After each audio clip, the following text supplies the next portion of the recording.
They've got to throw everything out the window.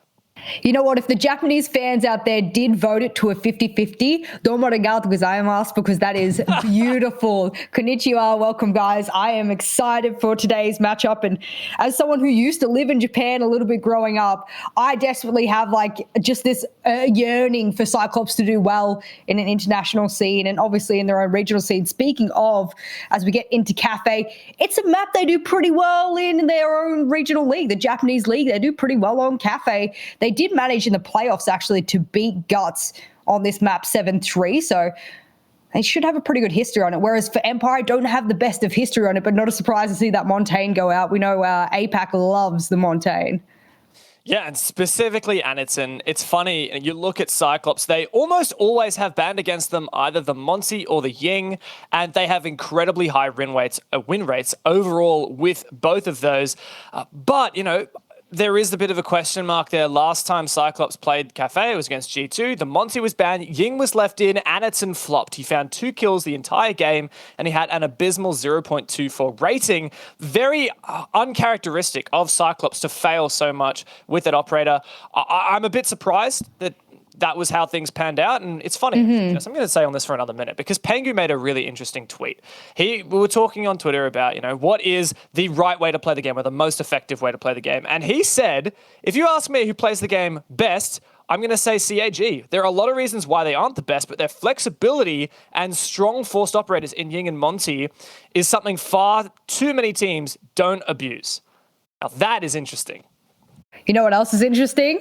Looks like we'll have a Warden on the side of CAG. No, maybe they'll 6-pick into it instead. The reason I'm saying it's interesting as well is because CAG is so used to having Ying or Monty banned against them almost exclusively on this map specifically as well. I know in Oregon as well, they're very known for playing it. That's an interesting little 6-pick there, though. Obviously, they're aware that the Valkyrie wasn't 6-picked into. And as a result, they can bring the IQ to counter those Black Eyes a little bit easier. But that Thatcher would have been very handy, but there's no wall denial at the moment, so nothing that they have to deal with just for this particular round, maybe when they go downstairs. And I was looking at some of these rounds that we've seen, at least from the Japanese league, from Cyclops here, where they like to go usually. And well, no surprise for me. Actually, a little bit of a surprise. Actually, I take it back. 10 rounds played in the past 6 months on Cocktail, 10 on Dining, 10 in Kitchen. They like every single site almost evenly except for Mining. 10 seconds remaining. Kind of cool. Nice, well-rounded team here for Cyclops. But you know what is not particularly well-rounded is this lineup. This is an aggressive lineup. Like, look at this! Cyclops, you are just madmen. All this information going outside. One yokai taken out, another yokai on the windows. These guys are literally throwing everything they have to try and get spawn peaks. I have seen some of the replays of Cyclops against Liquid and other teams, and they've just absolutely decimated them. Of course, I believe Empire will be aware of this. They're a very methodical team, and they keep very cool, calm, collected, and careful. And that's what they've done. They've kept on drones. They've made sure they've been a little bit wary as they make their way over. And in fact, they're going to challenge it. And Addington, he'll win out, although they're still challenging in this. Is this the right game here, James, that I'm watching? Like, I mean absolutely no disrespect when I say this looks like smurfing in casual. Like, this is what happens if you load up a quick match and it's like a full stack of diamonds on one team and a full stack of, you know, whoever on the other team. And how is it working? No. How is this working? Cyclops are just in every single window, not letting Empire play their game. Finally, Empire gets something back, but they are completely thrown off their trajectory. Speaking of thrown off their trajectory, they'll lose the Habana every single X-Chiral. They'll lose those grenades from Always, and they'll also lose a little bit of their cool here as they couldn't even get to the building. Hot Drones will come out for the Ash of Joystick. It's good to see him back on it. Been playing a lot of Zofia in the regular league, and he'll take down Suzu C. And now it is down to a 3v3, so that early aggression, whilst it might have worked for the first half here, Empire, they're seemingly able to keep that man advantage, or rather even that man count, so they can put themselves in a good position for the second half of the round now.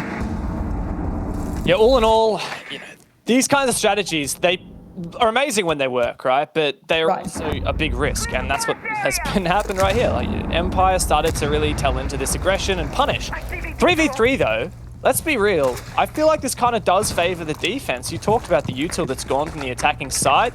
in the Sledge, in Danzig's Kairos. And CAG still have a pretty decent setup. I'm expecting that most of the Yokais are taken out by now. But still, Empire are the ones who have to move. Yeah, not a single yokai left on the board. There's an armor panel though, so should an attacker get lucky? I mean, you're talking about gold games. There's all the possibility. Shepard makes a really good entry over to Piano and Cigar.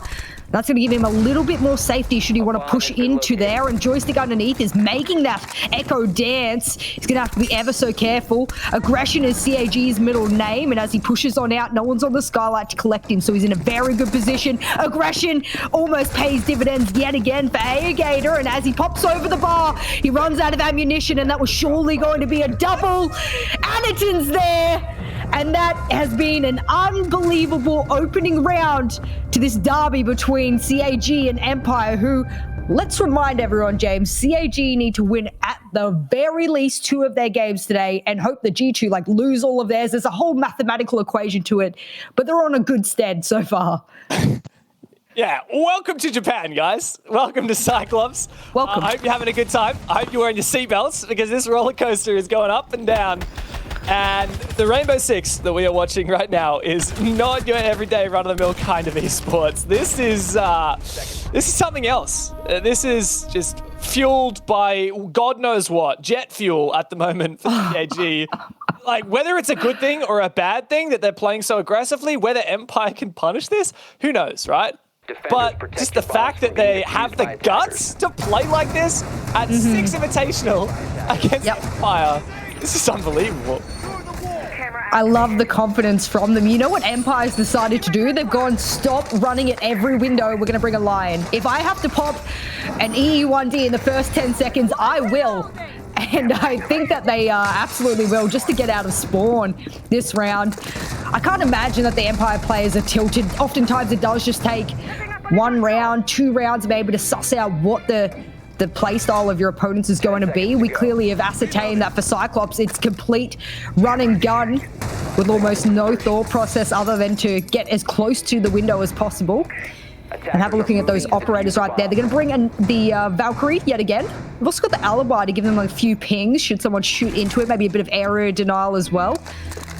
And a little bit of a half bakery hold at the moment. As we can see these cameras, they're going to be feeding the intel that they want for yet another top floor spawn peak.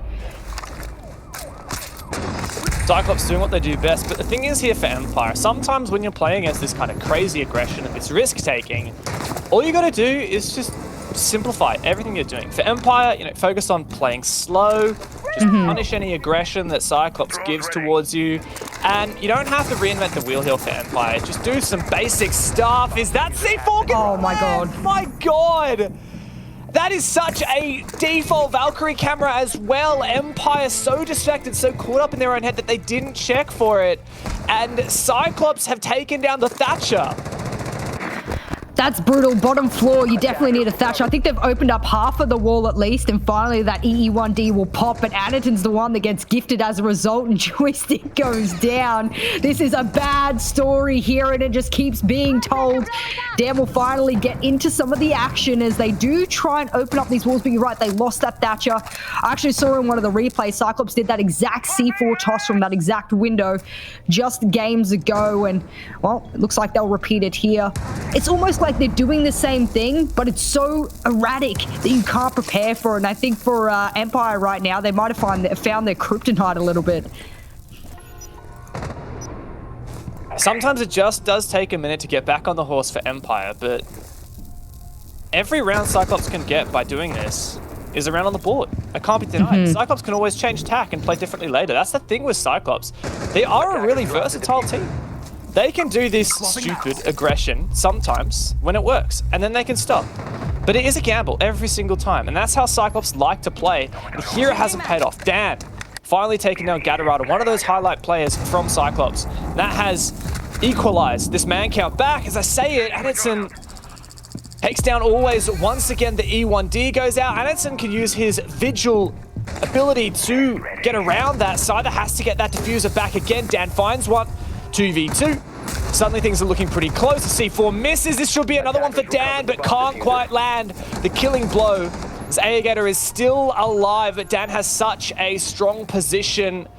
Aegator needs to play patiently as this duo of SAS operators does their best to hold on. It's a 1v1 all of a sudden. And Scyther, with no E1Ds to his name, Suzu holds the power. Scyther has to make a move. Low HP on the smoke, but he's going to fake out the plant. It is a fake indeed as he gets off. Ran to the corner, Suzu waiting for it. Scyther only needs to land the one bullet, but he can't get it done. As Cyclops 2 rounds in a row have made this work.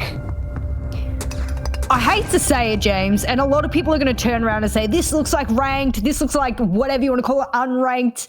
But if a strategy is making Team Empire lose rounds, it is a viable strategy.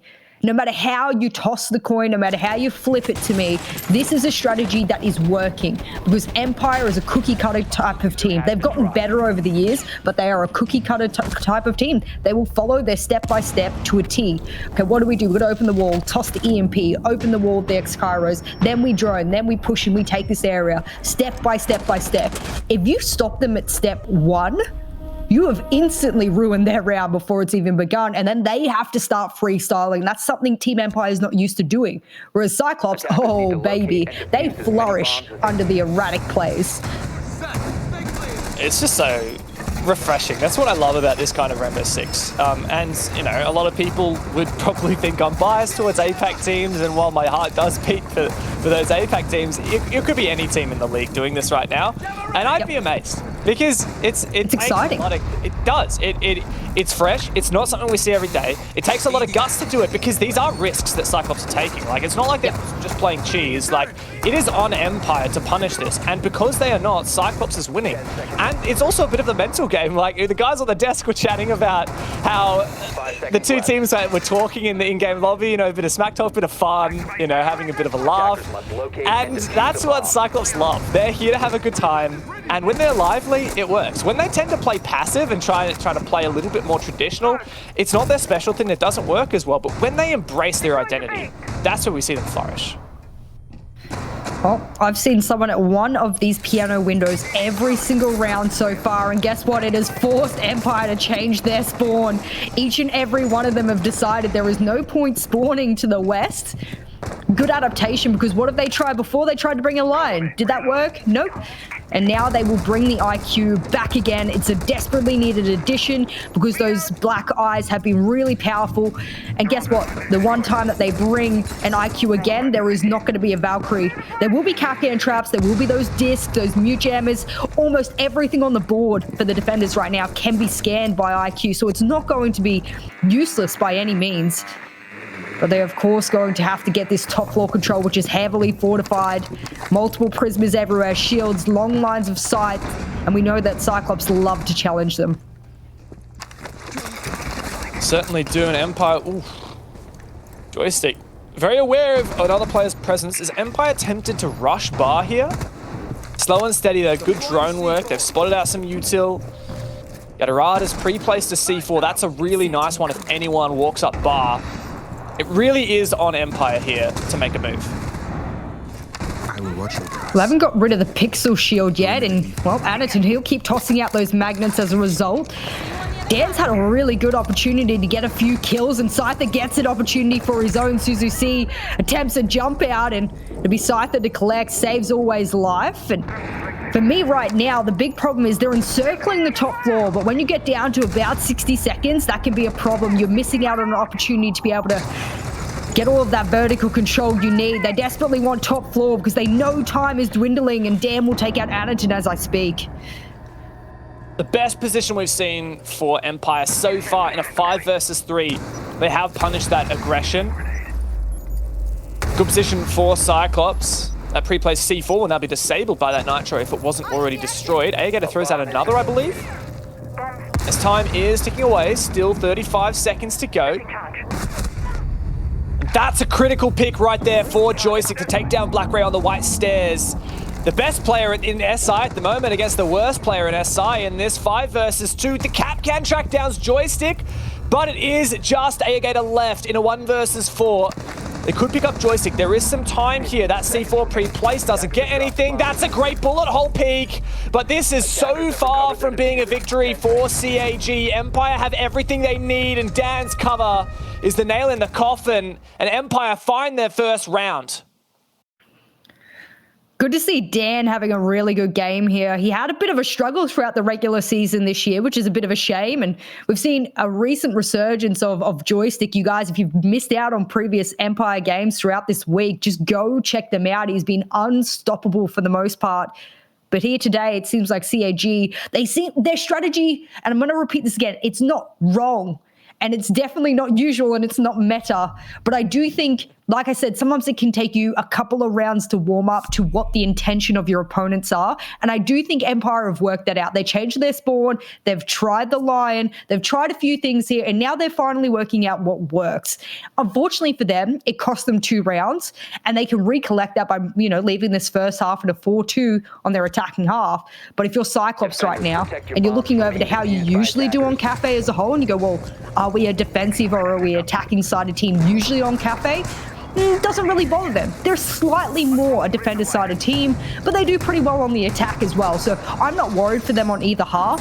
But if you look over to the Team Empire camp and you say, well, are they a defending or an attacking-sided team?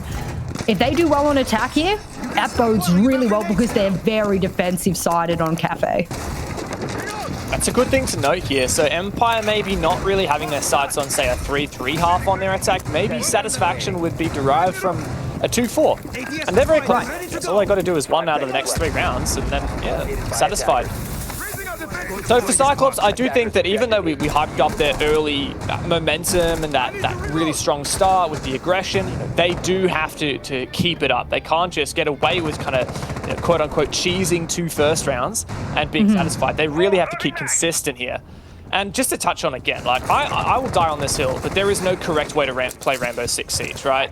Whatever wins, that is the correct way to play Rainbow Six. And look, if Cyclops play really aggressive and that works for the first 2 rounds, then nothing wrong with that. But if they keep doing it and Empire start to counter it, then yeah, you can say Cyclops aren't playing the best because they're getting countered and they've got to adapt. So that's on them.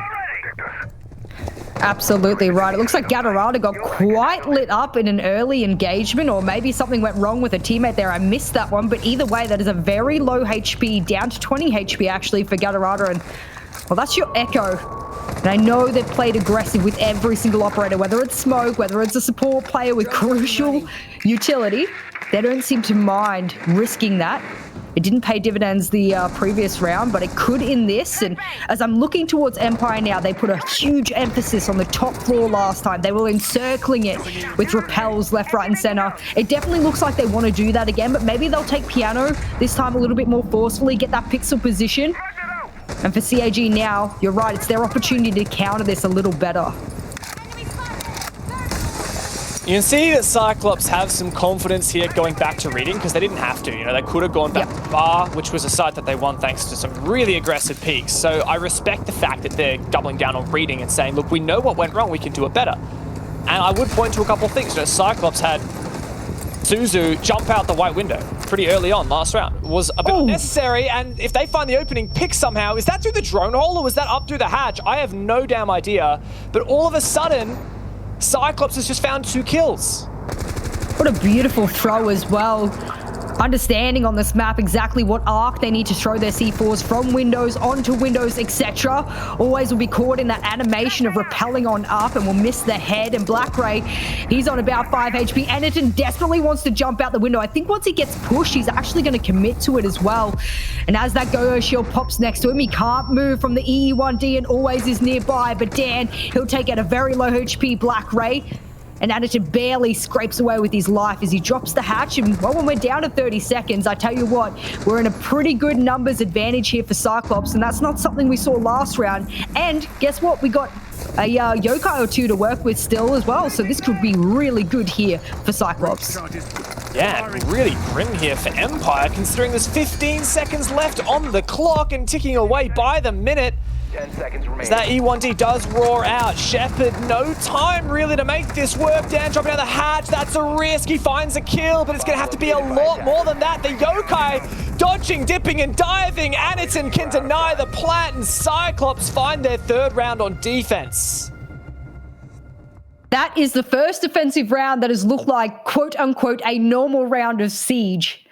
And that's interesting as well. And it's interesting that it came down to a little bit of tactical utility play there from Cyclops. Yes, they didn't necessarily need to use the Yokai burst there because there was a player in Pillars ready to swing off the intel. But it's good to see that Cyclops, and I can say this quite confidently, having casted them for over a year now, is that I know in their usual APAC North region, they're not always this aggressive. In fact, there's another Japanese team known as Guts, who I would say embodies the word aggressive far more than Cyclops ever do. They've come into Six Invitational, they've thrown all their usual strats and meta out the door a little bit, and they've just pumped it up with a bunch of aggression, which I don't mind. Again, it has been working. Their defensive half looks good. They are 2 whole rounds above Team Empire, who has had an incredible Six Invitational so far. For me, you're right. If it works, it works. I'm enjoying it. And as a result, we'll have a quick rehost while the players get back in the lobby and be able to get the picks that they want to. Yeah, well, if anything, this is a good moment for Empire, right? Since Cyclops have that momentum, I think in large part to exactly what you're saying, right? The fact that Cyclops are actually a team with depth in terms of their strategy, in terms of their playstyle. Like, a lot of people look at them and they're like, all they do is play Monty every round, or they rush with Ying and they don't know how to play. No, that's not the case, right? Like you're saying, Cyclops don't play this erratically every single game of every single league. And you keep in mind, they play a lot of leagues. They play APAC North, which also includes the APAC playoffs. And they also, of course, have the Japanese League and the Japanese Nationals. So there's a lot of games here for CAG, and they do have a lot of strategic depth. You've got their 2 support staff, Fuji, who's standing behind them, and of course Hybrid from Italy. And look, these guys are not to be underestimated. The thing that is very fearsome about Cyclops, which is like what I was saying before with Pengu's tweet, is the fact that on top of just being a good fundamental team, they do have these little aces up their sleeves, the Ying, the Monty, this crazy aggression that they like to bring out, and it keeps opponents on their feet. Well, that's exactly what you want. And I think a lot of teams, and I hate to bring up, and I don't think it's a meme as much as people meme it, but I do think the whole saving strats for Six Invitational is a very viable strategy. Teams legitimately do it. In fact, some teams will completely change their play style. I'm not saying that's what Cyclops have done coming into Six Invitational now, but if you had watched the regular APAC North season, there is no way you could tell me you could have prepared for them coming into Six Invitational. Maybe some of the operators like Ying, maybe some of the operators like Montaigne, you would be prepared for those bans and you could counter them because they do like certain picks, and I would say on certain crutch operators, which Monty tends to be for teams. Now, that doesn't mean that they haven't been able to adapt into a brand new playstyle almost instantaneously with aggression that is almost unmatched in almost any other team. I'm going to be very honest here. This aggression is unbelievable, and I've not really seen this at Six Invitational for a very, very, very long time. So you have to respect them for being almost pioneers in the way that they're pushing aggression here at Six Invitational. Other teams are focusing on objective. I like this because it is definitely throwing Team Empire, and you can't deny that it is. Yeah, and every round that Cyclops can get by being a bit unpredictable, that's a round on the board. And if they want to chill out a little bit and play a little bit more, I guess you could say, on meta Siege, more methodical or predictable Siege, less risk taking, then they can do that, if they so desire. The one big thing I will say is, as a criticism of Cyclops in general, not specific to this game, but in general, is they do tend to be inconsistent. That's the thing about, there are benefits of an inconsistent play style where sometimes you're crazy aggressive and sometimes you play a little bit more normal. Like, that's really great at catching teams off guard. But Cyclops themselves, I think, do really have inconsistent moments. I'm really thinking about one game, one BO3 in the APAC playoffs. They played against Fnatic. And I think it's not controversial to say that Cyclops looked like the better team throughout that entire matchup until they started doing some ridiculous things that just threw the game away. And that really let Fnatic back in, and then Fnatic started playing well, and then Cyclops like, oh damn, this is not good. We did not think that we would get here. And so it's a double-edged sword, isn't it? Cyclops have so many tools in their arsenal and so much unpredictability, but sometimes they surprise themselves in a negative way. Sometimes you let that momentum go and you can't stop it, and the ball just keeps rolling down the hill, and whether or not you get scooped up alongside it is yet to be seen. They'll go back downstairs, and Well, we've seen some good things from Cyclops on multiple sites here. We can't deny that. The big thing that I think Empire need to be able to work out is getting these cams, the outside cams specifically, before something dangerous happens. A C-form from Gatorada from that window, for example, that's happened in multiple games throughout Six Invitational now from that exact window. You also need to make sure that the yellow pings aren't coming out flying on you. So I do hope they look for that default cam. But they have all changed their spawn multiple times throughout these rounds to be able to deal with these spawn pigs. And as a result now, I was going to say it has dissuaded Cyclops, but I take it back. He was watching the door. That is a very common peak. And as a result now, Joystick falls, all of the Ash charges and his drones and utility will fall. And I question that heavily. Yeah, and I hate to hammer it home, but that was the lowest rated player at the Six Invitational in Black Ray, finding a kill against the top rated player at the Six Invitational of Joystick. A little bit of retribution there for their earlier engagement. Joystick has had a phenomenal tournament. He's the highest rated and he has the best KD overall, and he's out of the game. That's a massive blow to Empire, as is Agator finding one onto Scyther, that Lion. And as a result, Cyclops not really feeling that pressure on their movement, on their mobility, on their roamers. Empire really need to get on their bike.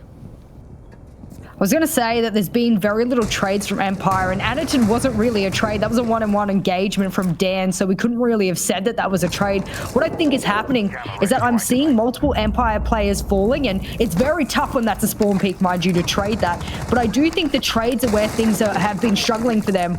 We saw them bring it down to a 3v3 in that first round, and they even the number count, but it wasn't instantaneous trades. And I think that's where Empire is lacking now, is that they're having to climb a mountain here to be able to get themselves just onto an even playing field, and then times against them. They're also dealing against players who will just literally run upstairs without a thought in the world.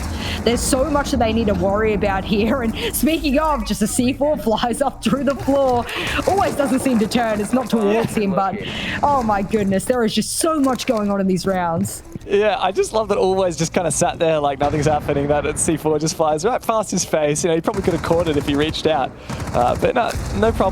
Empire getting to work on the vertical game, but ooh, that's a big pick there, Suzy. That's the Yokai. Play it down. And that is another pick, a massive opening now for Empire. They've turned this around, and the numbers advantage has been stolen from the Japanese.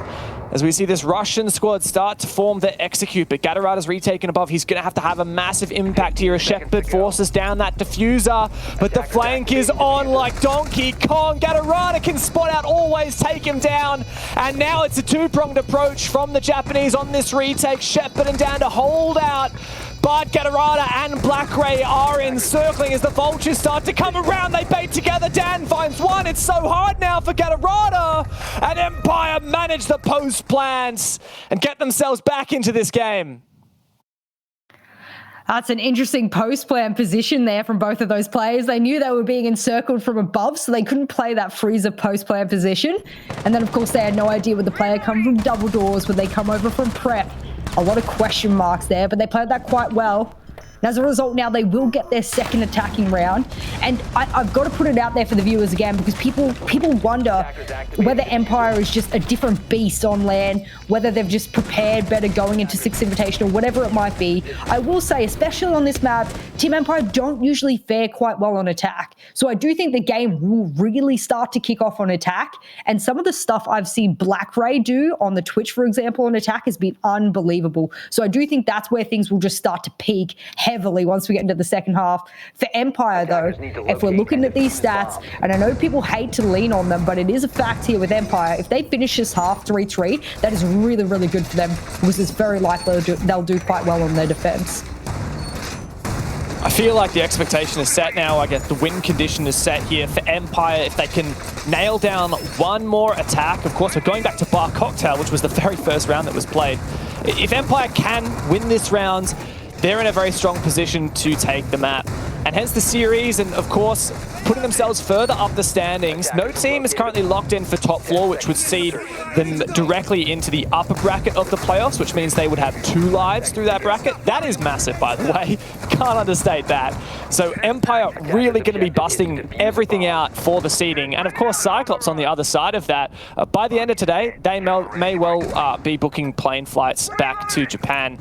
And every win here is so pivotal for them. They can just escape that bottom spot if they get 2 wins, but they have to hope the stars align with some of their opponents' matchups like G2, for example, as well. They don't have the head-to-head against any of their peer teams. They really, really, really need to step it up and get every victory that they can. There's no more second chances for Cyclops.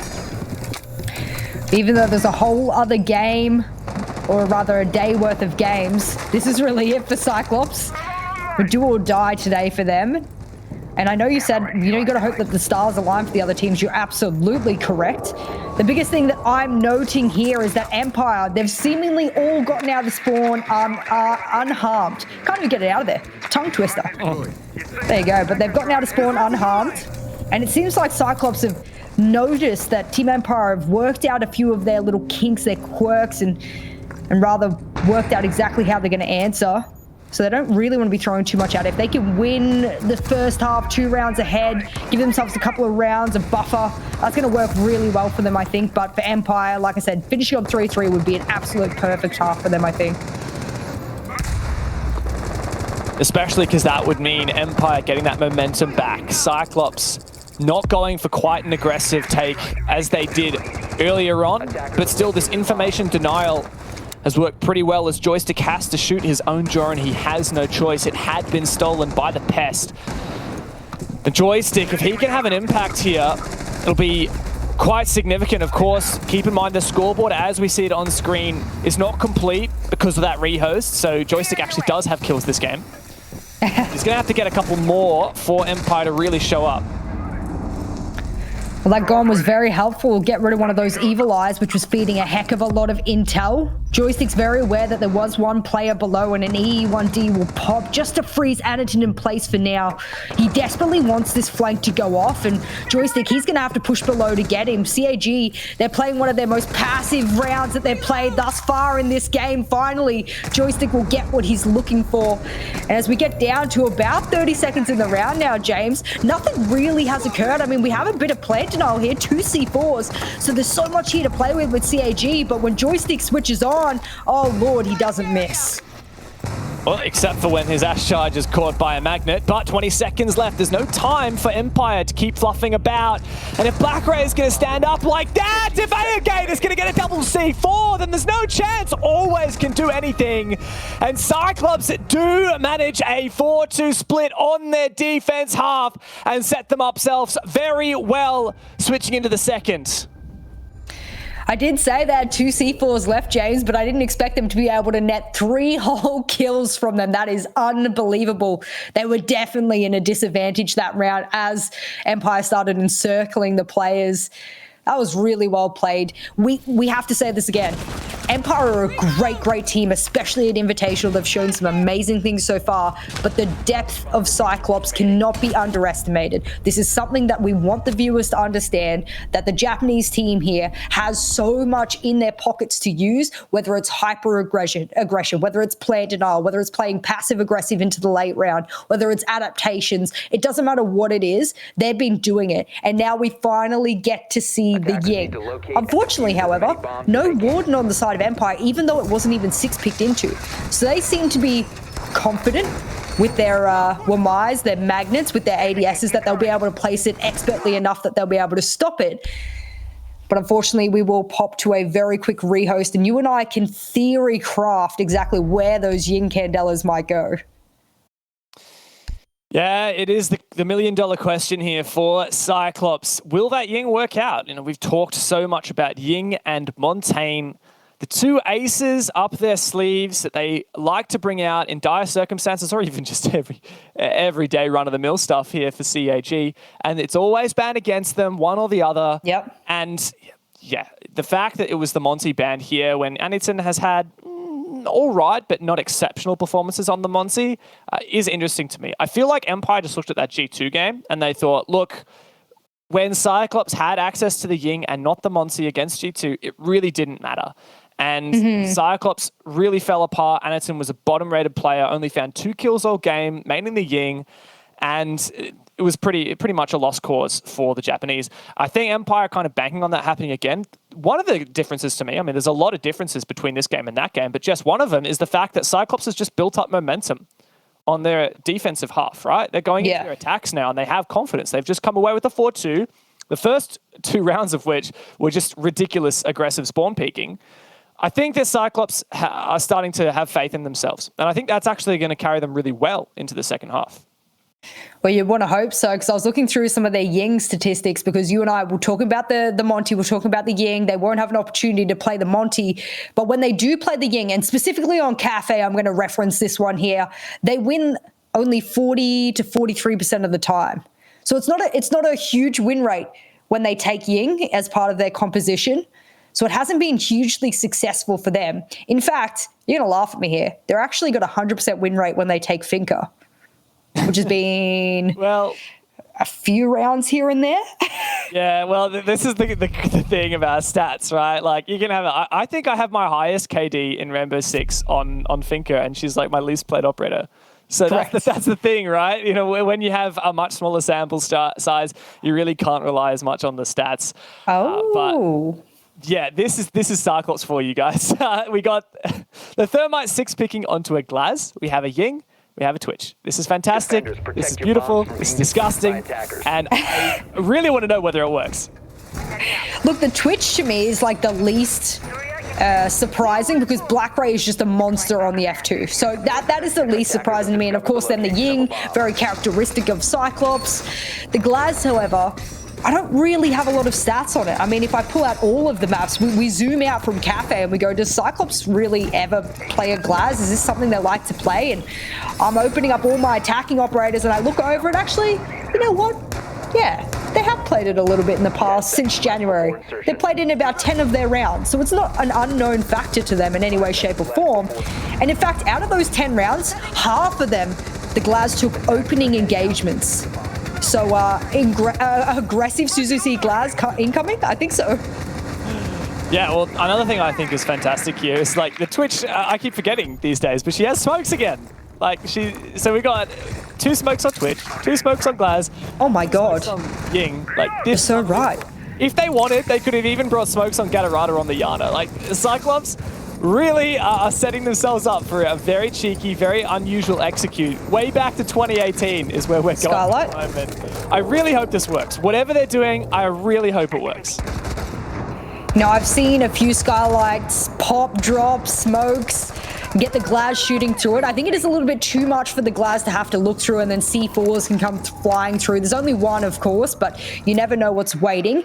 And given the positioning of a lot of these players up here, I do wonder whether or not that's something Suzuki wants to at least challenge. I can't imagine he drops, but if he does, you know, all power to him.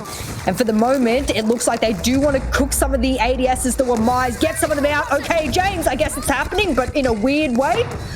I guess it's happening. Something's happening. When are they going to vault? They go down. Finally, Anderton drops into the frost mat. Dan has his number. The second player comes down to try to support. Suzu is above, but at least CAG find the opening pick. Black Ray here as well. Ready to cut off the cross in shot. A 3v3 leaves us even Stevens, but Joystick comes around for the flank once again.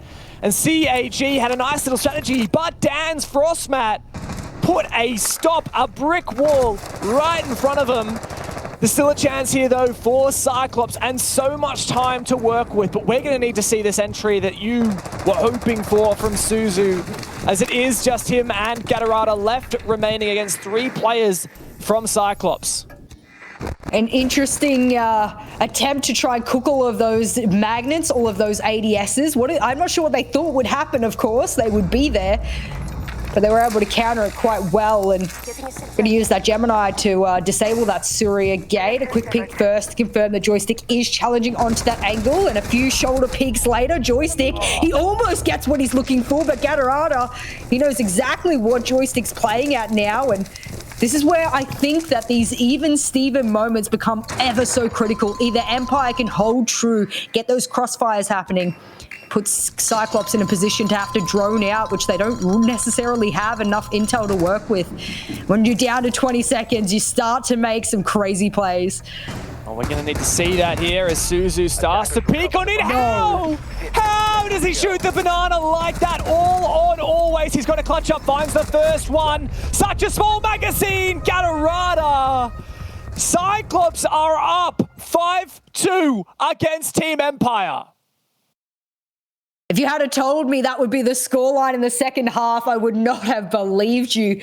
Not to say that Cyclops isn't an excellent team, but Team Empire have just seemed completely reinvigorated going into Six Invitational.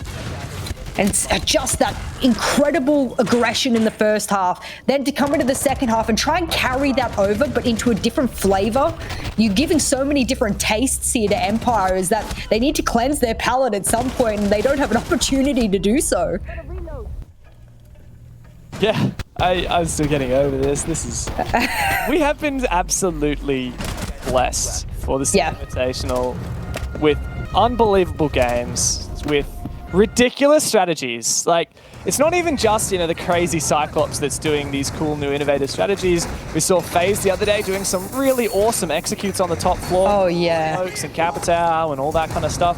That was great. You know, we're seeing Cyclops do this. We're seeing Empire come in with these counters like the Frost Mats. The fact that that worked was not only hilarious, but also ingenious from the Russians. And then the fact that Cyclops can still win it anyway is just ridiculous. Oh, there's a little counter here, a very poignant count here. They've opened up a vertical in Fireplace into one of the default plant spots that Cyclops likes to do right there. That's the one, and you can peek that one from down in Sync's area. You'll oftentimes see Cyclops crouch walk their way into that mining and train area and then try and just open the wall ever so slightly, crouch on in, plant, and then back on out and hold for a post plant. But Empire, they want to give Cyclops a taste of their own medicine, and that's why you're seeing always at the window. But guess what? If Cyclops knows exactly how to deal it, you think they're going to spawn there? No, not going to happen. Yeah, they're probably too busy deciding how to rush in order to... But yeah, I mean, I like that from Empire. We're already seeing Empire bring in these counters. And unfortunately, last round it didn't work to the full effect, but the fact that they're doing it, the fact that they have something ready, means that they're far from out of this. Even though we have a 3-round lead from Cyclops, you know, we do have that little asterisk that you've said. You know, Empire really strong on their defense. We haven't seen it yet. A little bit difficult for Empire to read exactly what is happening on the Cyclops side of things. They've definitely got their counters ready. I do want to say that it's very clear they've done their homework here. That vertical really gave me confidence that Empire knows what Cyclops usually does. But I don't think we're getting the usual Cyclops here, James. So no matter how prepared you are, that actually might work against you because Cyclops, they're not following the same rhyme and rhythm they usually do. That's it. Like, I've heard teams say before, oh yeah, we didn't like counter-strat them too hard because we wanted to focus on ourselves. We didn't want to get caught up in how they might play. It actually throws you off if they don't play that way. And so, I don't know if that's happened here for Empire, but without a doubt, CAG are looking really, really strong, and they've taken a lot of good control now. Suzu needs to be careful about a player in Fireplace. Anita might be making a play here. Wait, what? They're going to go as Black Ray finds the opening pick. It's so early in the round. Are they really going to go for this right now? Over a minute left to go? Well, I believe they're trying to make sure they can get these Candelas in safely. Down 90, it will go and in they rain. And surely this player in the corner of always, he'll be able to get one. He'll get two. There's payback, James. That's what they were after. And as Cyclops are trying to do a little bit of a bait and switch upstairs, it'll be Gatorada to clean up the mess. And Aegator, he wants to commit to it. This is almost like a 5-pronged different push here from Cyclops. And the Empire players are worse for wear as they try and work out exactly where this push is coming from. And there's good info now for Cyclops as well as they spot Dan on the white stairs. It's just Shepard to hold side. Black Ray pushing on through. Shepard taking no. Just Dan left. How now have we got here? The diffuser, though, needs to be picked up. Dan locks it down in place and drain. This is a winnable clutch if I have ever seen one. But Aegator may well have just read this. Doesn't land the shots. It's a one-on-one. He's got to win this fight. He can't go for the diffuser. Has to get the kill. Dan can run away. An unbelievable 1 versus 3 clutch to keep Empire alive. That is the best cat and mouse chase I have seen in Six Invitational so far. Dan knew he had downed the other player. There was no necessity for him to engage the last. And if you saw how he popped off in the first half on Havana, you wouldn't be surprised that Dan's on his game against Cyclops here. Some players thrive amongst the chaos, and it looks like Dan, under stress, well, that's where he thrives as well. That's a great little round there from Team Empire, because guess what? It's also denied the match point from Cyclops. That's huge. Well, it's exactly what we needed to see, right? Big individual plays. And if you want to go back to Cyclops' loss against G2, it was an insane game for Citizen. He started the match with 2 back-to-back 4Ks and ended up with a 16 and 6 KD record, like plus 10. That is ridiculous. Like that's a crazy result. And I think that it was Citizen and other players from G2's playmaking that threw a spanner in the works for Cyclops. We haven't seen so many of these individual stepping up plays here from Empire. And for me, the 2 things that happened that round, the one for Empire was firstly always as 1v2 in Fireplace. That was a little bit of a play, you know, multi-kill. And the second one was, of course, that clutch from Dan. And Cyclops, they're good at kind of countering these more methodical all-rounder teams. But when it comes to individuals stepping up, that may well be their kryptonite. Well, now Team Empire will get to show us what their version of a downstairs hold is. We saw how it sort of panned out for CAG.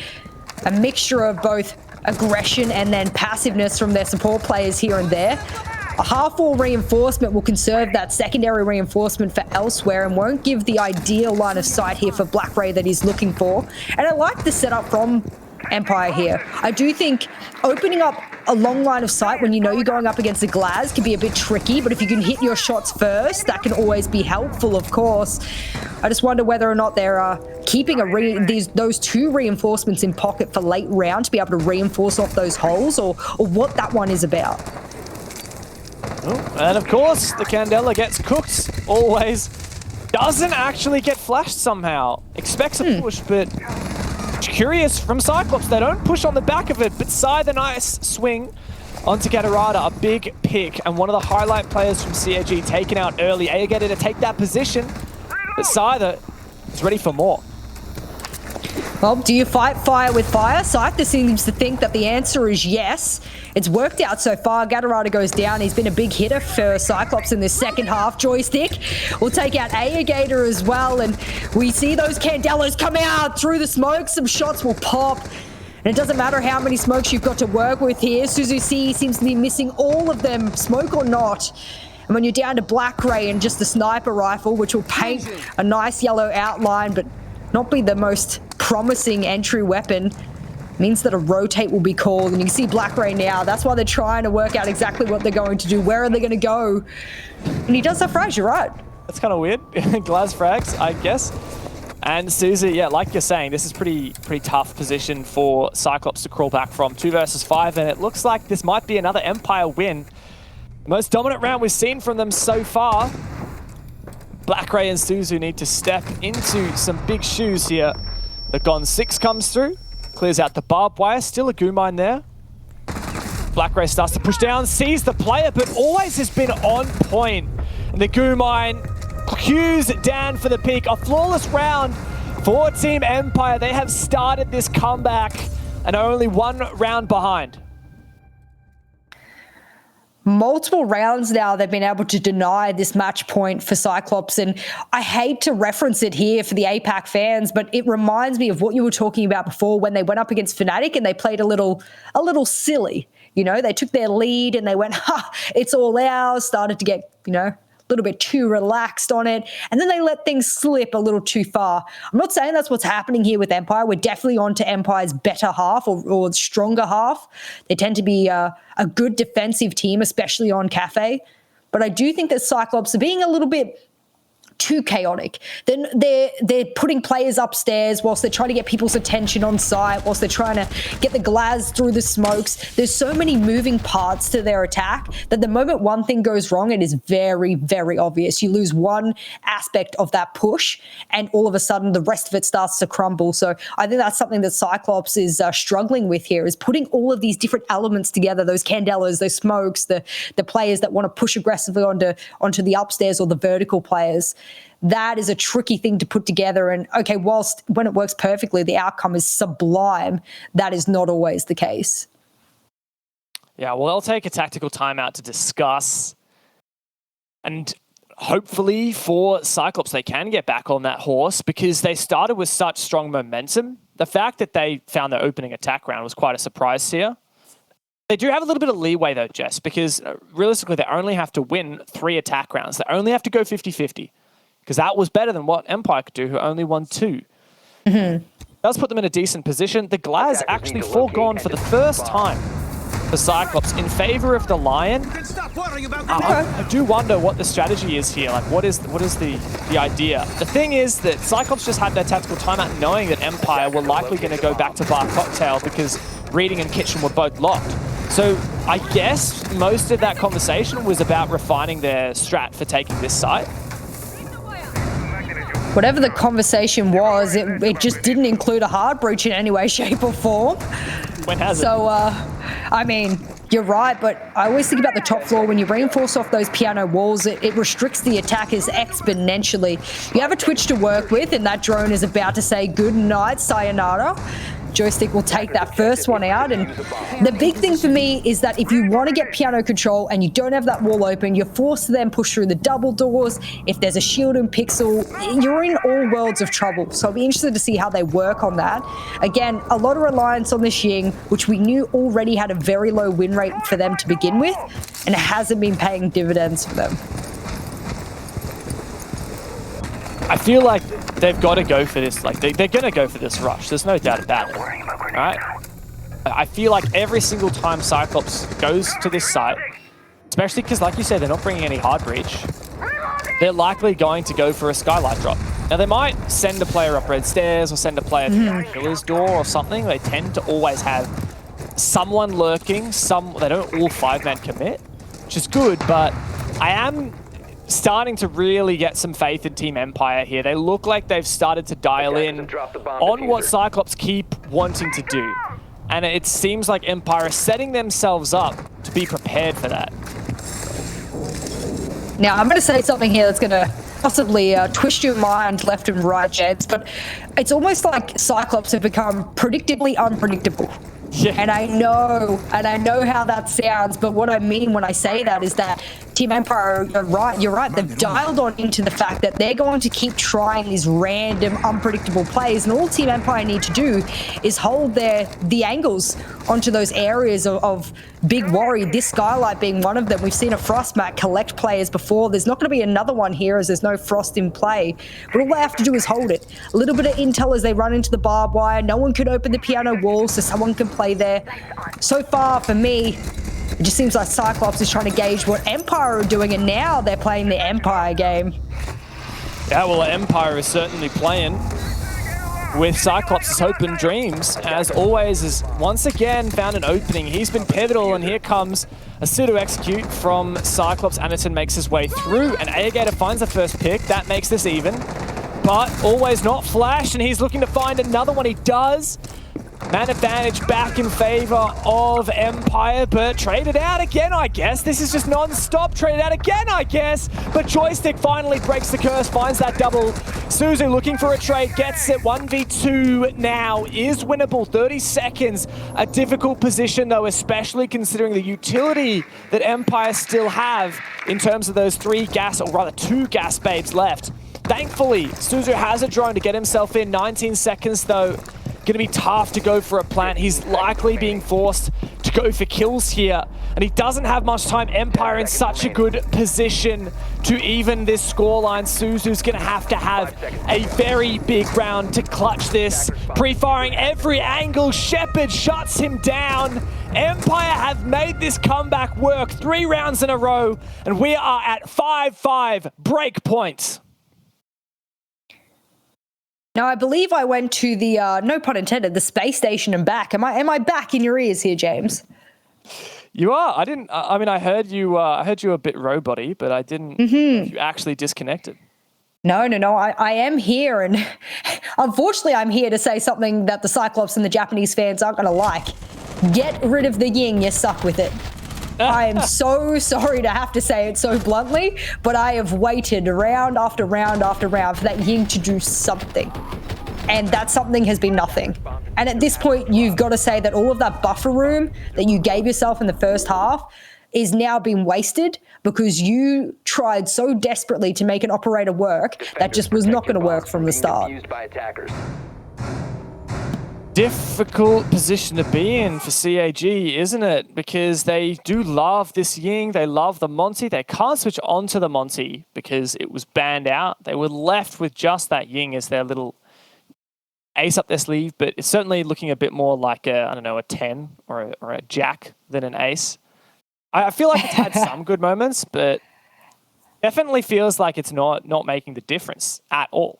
And while I like the executes, and it's kind of astounding the fact that these guys keep getting trades for every opening death and keep getting picks back, there's a lack of consistency. I don't think it's because of the Ying they're getting those trades. You know, they could bring any operator and have the same effect, I think. And that's the problem for me, is that whilst the LMG is quite good, and they did buff it, oh God, I don't know how long ago, they did manage to buff it to raise its pick rate. And it did raise its pick rate for a short while. But the reason you take a Ying is for the Candelas and not for the LMG, not for the other aspects. And because the Candelas themselves are not having a great effect, you need to think of something else. And because you and I have been praising Cyclops' depth, I would argue there are so many more operators for them to pull out of their compositional pool, and they haven't done that. They have dwindled all their opportunity to put themselves on a very, very safe match point, and Empire have been using this momentum step by step by step. I think they got a bit of a scare in the first half, I'm not going to lie, but now I think they're really getting into the groove of things. Yeah, it's hard, isn't it? Because you look just pure stats, right? And overall, Cyclops' last 30-so games, they have a really high win percentage when they do play the Ying. Now, keep in mind, it's banned a lot against them, but when they do play it, they win 64% of the time, which is higher than their average win rate on attack. Similar case for the Monty, which is at 67. But once you start narrowing that down into Cafe, which is only 5 games, so much smaller, their win rate for Ying plummets down to 43%, and their win rate for the Monty goes up to 75%.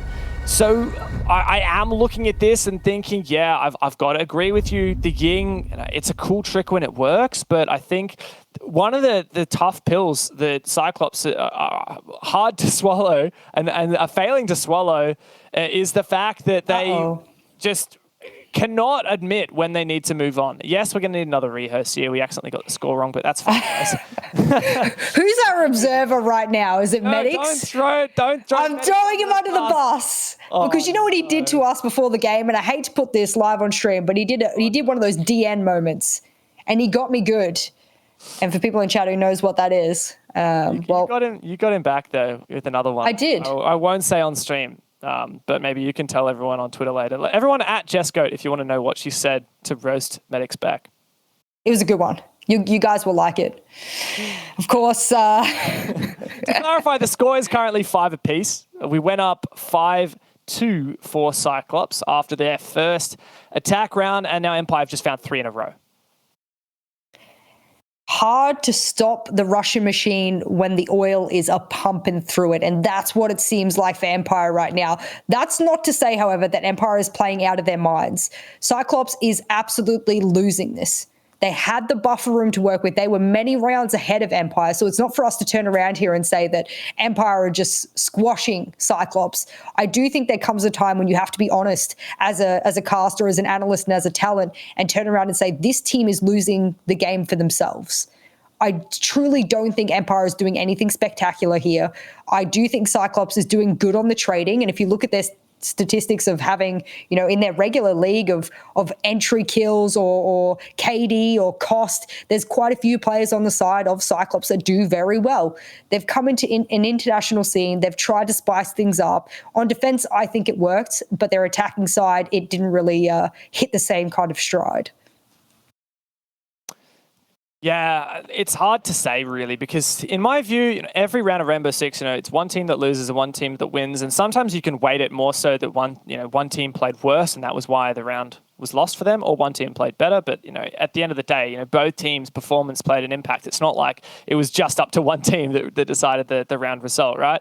And I do feel like, yes, Cyclops could definitely be doing a lot more to put themselves ahead in these attacks. But at the same time, they did win that first attack. And Empire started to change tack. And that is the kind of the message I want to push, is that I do want to give Empire some credit, because they stopped trying to play in a way that they would play against, for example, BDS. Like, look at that last round, right? Always just roaming in piano by himself. Now, if they were playing against BDS, who always do piano takes, BDS would have repelled on those windows and probably killed Always before he had a chance to run away, right? Or there would have been a drone there and a yellow ping and a wall bang. Like, this is something where Empire wouldn't do that usually, but they've started to realize, well, Cyclops aren't going to play like that. This is not BDS we're facing. This is Cyclops. And what they're going to do is they're going to try and rush Skylight. They're going to try and push shop without any hard breach or any window repels. They're just going to come up the red stairs.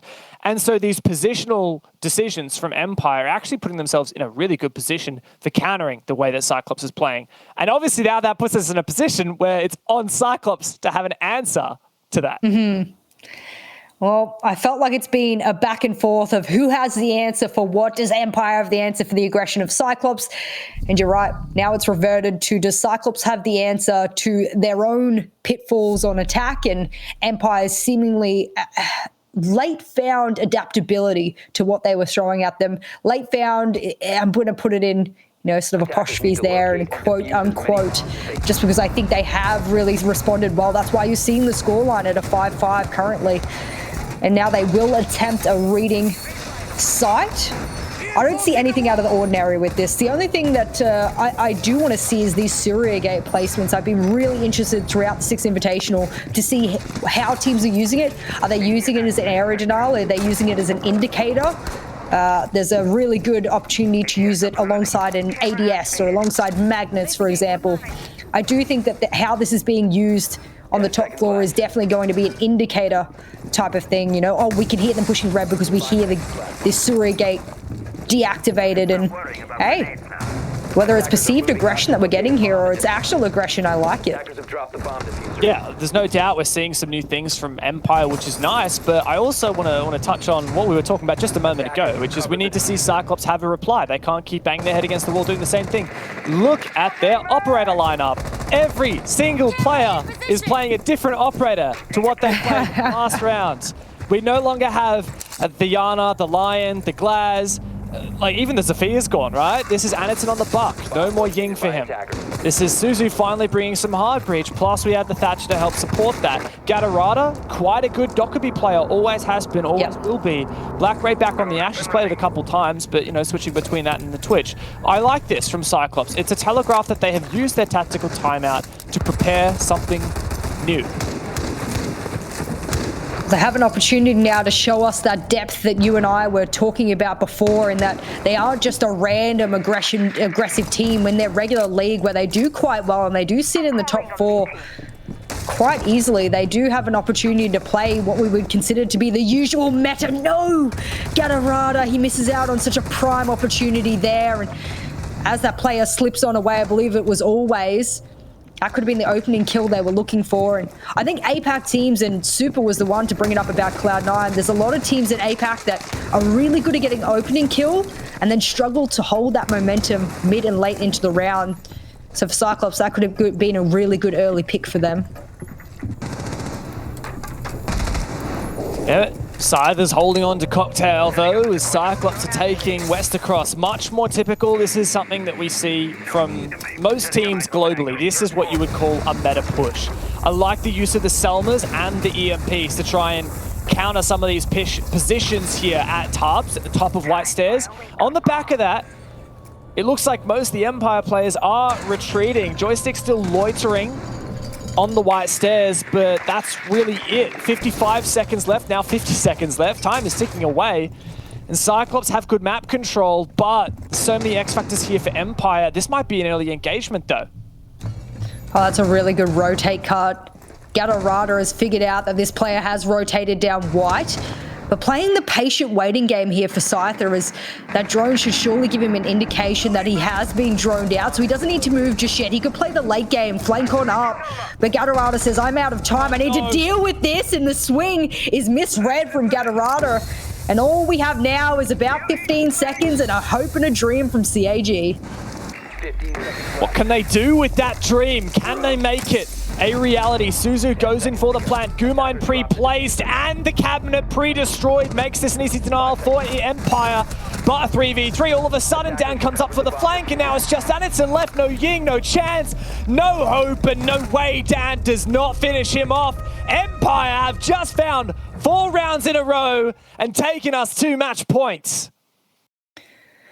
If you're a CYCLOPS fan, you'll be feeling worse for wear after that one. So many rounds that you had an opportunity to take that match point yourself, and now you're staring down the barrel of yet another loss, and you're staring down the barrel of quite possibly your entire opportunity to make playoffs slipping straight out the window. That is the reality here for CYCLOPS, is that if they don't win a predominant amount of their games today, I'm talking, look, realistically, they need all 3, because otherwise, as you said before, stars need to align almost perfectly for other teams losing a massive amount of theirs.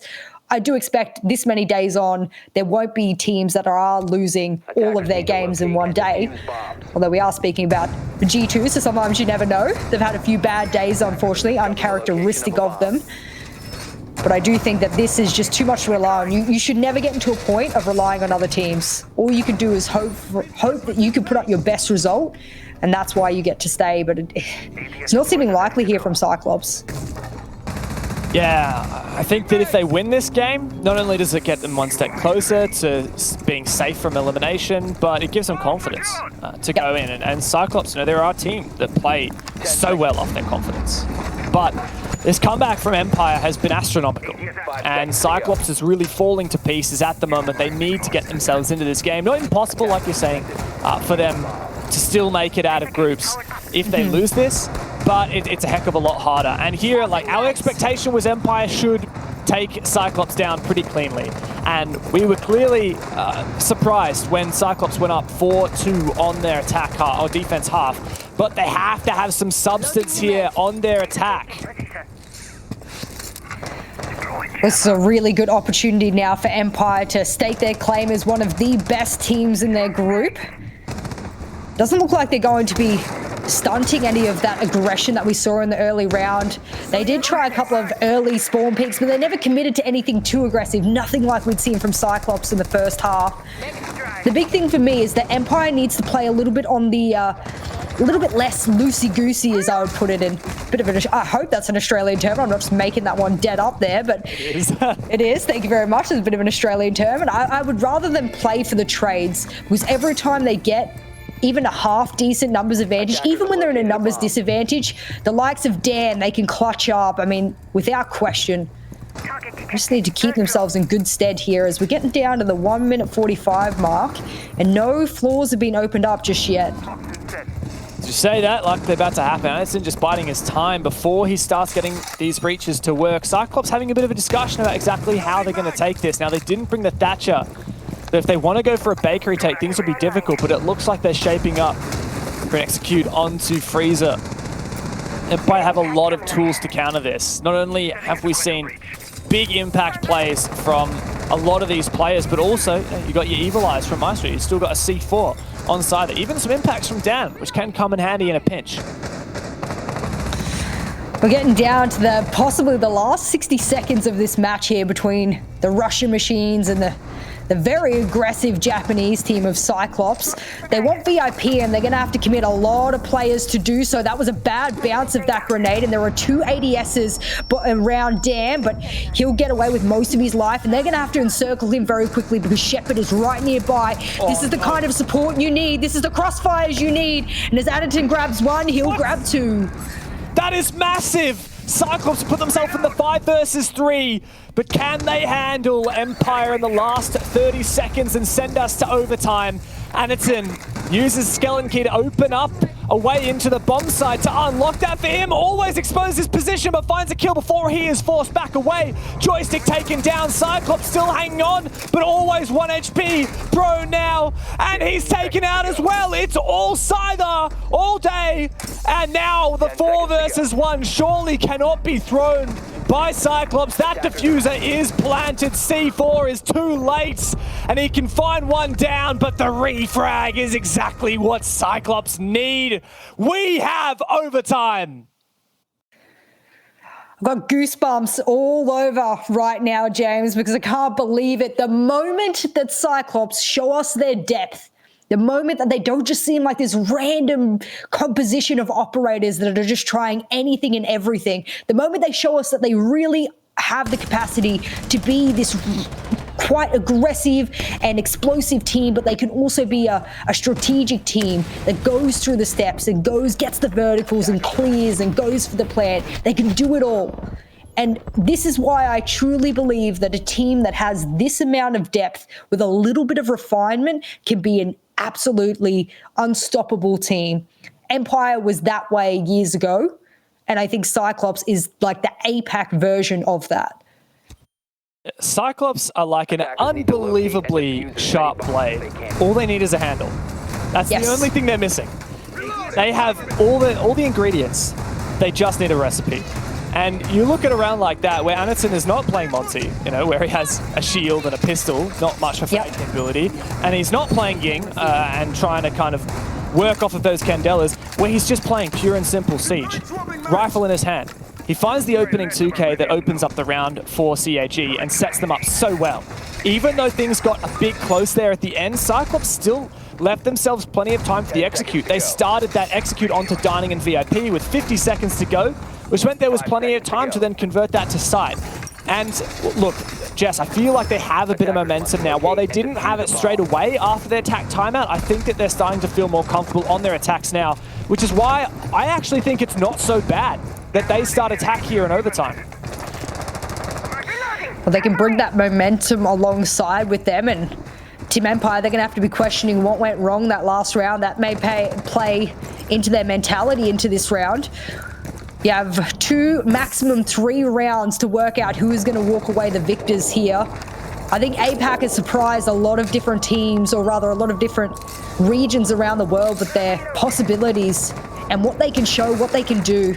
I've definitely been happily, I'm a happy little APAC trooper here, because you want to be able to show that the APAC region has something good to play with, and as I speak of it, that good is going to be Agators ripping Dan's head straight off of his shoulder. You want to know how to clear Pixel? That's one way to clear Pixel. Yeah, who needs to destroy the shield, right? You just put a single bullet hole and ready, and then just wait for that head to pop up. Really well played. I like this from Always, though. This is another cheeky change from Empire. Anticipating the Ying, or at least some kind of flash utility or smoke utility, but Gatorada just dry peeks it, drops down the hatch, Always forced back, goes plays under the skylight, drops downstairs as well, loses a little HP for it, probably not too much of a big deal, but you never know when it comes down into the late round. What we can say for sure is that CYCLOPS have made some massive progress. Oh, speaking of progress, the domain of Piano is joysticks ever so temporarily as he's able to catch out Black Ray. Always is downstairs as well with that shotgun on the Warden. Multiple of the Empire players have tried to take picks or tried to take engagements and then rotated away. And I think that's good, especially when you want to play time and you want to be able to expertly just waste CYCLOPS' ability to be able to get onto site. Surely he knows someone is nearby, and that's not the player I expected to be able to take out joystick. But when you double up on a player, you can almost guarantee you're going to walk away with the kill. And this numbers advantage, oh, this is screaming almost a complete rendition of last round. That momentum you spoke about, James, it's coming to fruition.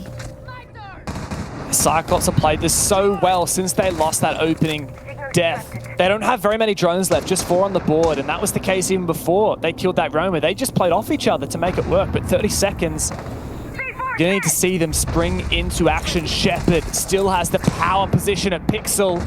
Anderton wants to repel in here, but knows it's a dangerous business trying to deal with that, as is Aegator. Pushing up the white stairs, the player prone on the other side always takes him down, but Anderton's finding another one. And now always cut down by a Claymore. It's all on Shepard, but Anderton and Suzu just have to hold. Diffuser going down. Anderton has been on fire with the C8. Shepard, no ammunition, whips out the shotgun, but surely this is not winnable for Empire, and CAG take match points. Incredible match that is unfolding in front of our eyes here, ladies and gentlemen. I cannot even begin to imagine the stress that both of these teams are feeling right now. Cyclops on yet another opportunity to lock away a match that they probably didn't think that they would coming into it. For Team Empire, knowing that Cyclops were the underdogs going into this match, are got to be sitting there asking what went wrong.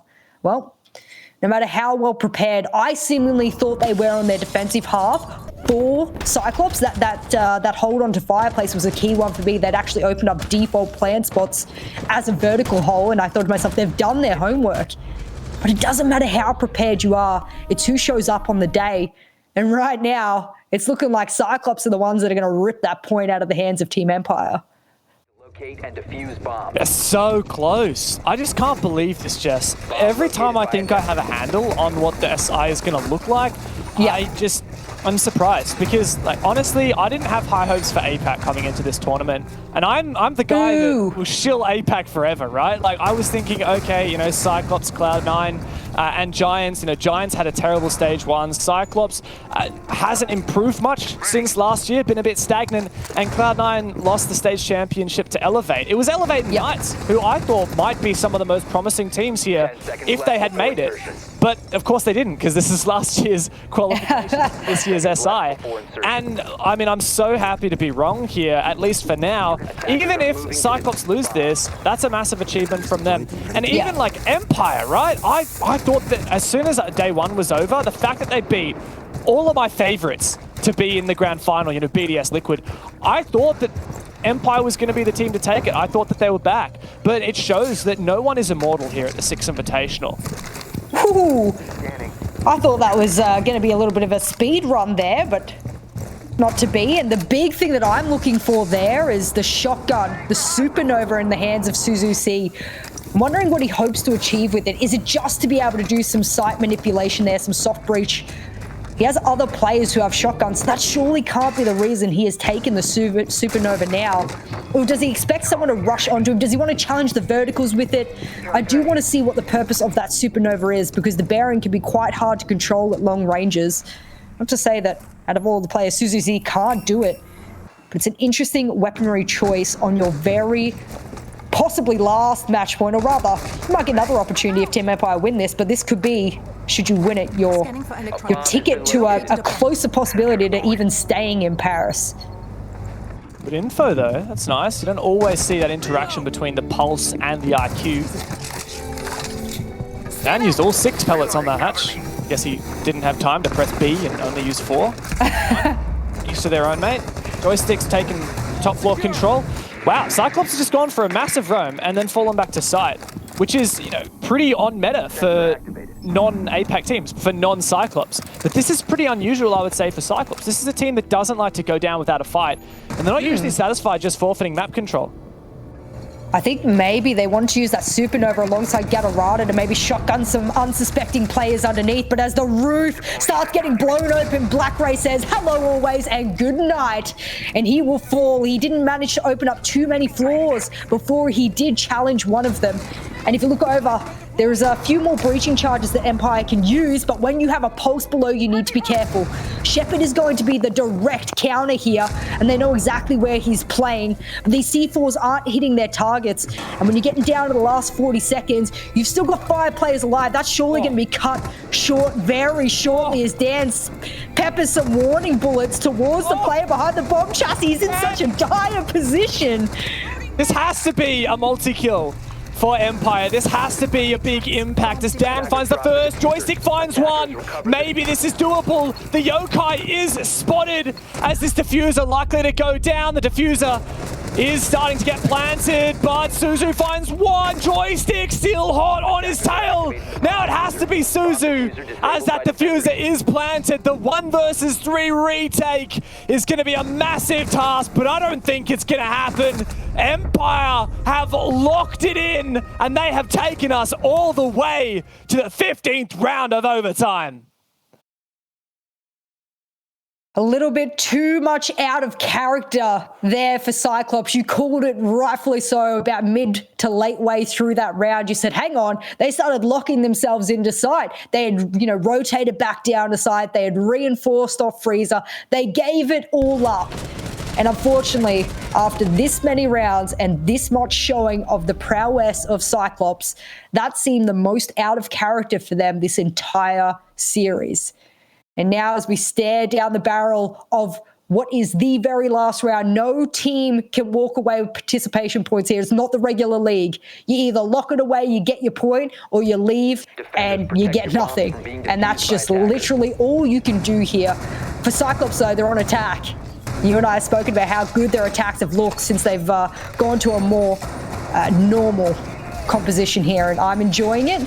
But I will say that Empire, once they read into Cyclops' go-to, it can be really dire. Yeah, that's it, isn't it? The story of this matchup for such a long time was the fact that defense was looking really, really heavily favored. But Cyclops, after that tactical timeout, everything changed for them. But Empire have been really good at adapting, at changing their way of playing to try and read into Cyclops. And just to reiterate the stakes for these teams, right? Empire are looking like a contender for the grand final, looking like a contender for one of those top places at SI. Still early to tell. With the way the SI is going, nothing is predictable, but I reckon that's possible. And they are going to be gunning for those top 4 spots out of their group into the playoffs, those double elim spots. Cyclops at the moment is just hoping not to get eliminated. And this game would do so much for them if they can win it against Empire as well. That would be such a statement. Well, every single region that has come to the Six Invitational is here to play. And no matter who walks away the victor here, this has been an explosive matchup. If you did miss the first half, in specific, the first 2 rounds, I thoroughly suggest you go have a look at it. In fact, I think there'll be a couple of teams that look at those first 2 rounds and go, hey, Empire, they don't do well with this early amount of aggression. Maybe that's something we can put into our particular counter-strat here. Not a necessity, of course, but something that Cyclops have shown can be a really good addition to the gameplay. Cyclops have taken really good control of the top floor, the mid floor very quickly, and that all comes down to those pre-placed drones to confirm that no one really was roaming in the early round, and that they're able to take quite a lot of control early on. Now it'll come down to them getting all of these verticals. Interestingly enough, Suzu C is the one that is taking breaching charges. A-Gator has not. Neither has Black Ray. They're going to be relying a heck of a lot on Anaton, that he doesn't get C forward. And of course, Suzu C, should he have to redundancy, use some of those breaching charges. This is really a test for Cyclops, isn't it? We know they can play aggressive. We know they can do the crazy stuff, but can they do a meta take? They've got map control. They need to start pressuring site and make it execute work. It worked so well for them on their last attack of regulation. The way that they sent it to overtime, Anaton found a massive 2K pushing VIP and Whiskey. He's going to have to do it again. Dan will be the linchpin of this Freezer push here. He has the site control over towards Freezer Hatch. Anaton and the rest of the players desperately want to cook these ADSs and push him out. There's another player standing nearby to be able to assist. And as he knows those ADSs get cooked out, he has about 10 seconds to shuffle around, but no one pushes, no one acts on it just yet. And now that that shield gets destroyed, it'll look like he is going to have a do or die situation, but he's wasting so much time here, James. It's really what Empire needs. And that's a crouch walk into side. Oh my god, they're planting! Cyclops is planting in the 5 versus 5! Empire still have peer control, but they have absolutely no clue! In a 5v5 on match point in overtime, Empire have after retake. Where were the yokai drones? Off in La La Land. And now Cyclops just have to hold on. Empire making their way back in. Can Shepard stick this? Surely CAG are on the watch for it, but that's the cover they need. Where is the denial? Empire! What is that retake? And they take the game 8-7. Pros don't fake. The shift W from him to run in through double doors and trust his teammates were covering him as he held down that defuse. You can crouch walk your way on into sight. You can get a sneaky little ninja plant off. But what you can't do is deny that Empire is one of the best strategic and gameplay coordinated teams in the world. And they have proven that in that last round. What a scare for Empire and all of the EU and CIS region fans. But I tell you what, if you doubted APAC and Cyclops before this game, well, I guarantee you changed your opinion after that one. My God, what was that? That was certainly a heck of a game. I'm catching my breath. Empire, that was a ninja plant from Cyclops, and then a ninja defense from Empire. Great for both, right? Like, you got to credit Cyclops. You know, they were a bit scared to try and actually push deep on VIP. We were spectating Dan a lot. He was so eager to take the gunfights. He was like, yeah, I'm ready. I'm so ready. And Cyclops were like, yeah, you can sit there. We don't mind. We'll go for the plant. And then Empire were like, oh no, we missed it. The yokai didn't deny. And they had to go for a retake. And they covered each other to perfection. That is teamwork in a nutshell. And amazing from Empire. And anything, could you have any words? I mean, honestly, I'm sitting here just thankful that we got to go to Max OT, because the Max OT games are the ones that always tend to be the most exciting ones. But I'm also very happy for the Cyclops boys. They showed such a range of depth to their gameplay. Team Empire, of course, I do rate them as probably a much higher rated team in the global scale of things. But just to show that they can go from, we can spawn pick you for the first 2 rounds, and then we can try and bring a Ying every other round, and then we could play the normal meta of trying to focus on the defuse and the objective and play quote unquote normal type of meta siege. That range of gameplay in one singular map is something you don't get from a lot of teams, and that is why this has been one of the most exciting maps for me, especially as an analyst. That was truly unreal from Cyclops. And yet another overtime game for Empire, but this one they win. A massive victory for the Russians, looking to make top 4 out of their group, and for Cyclops, nada out of today. We've got the post-match desk coming to you in just a minute.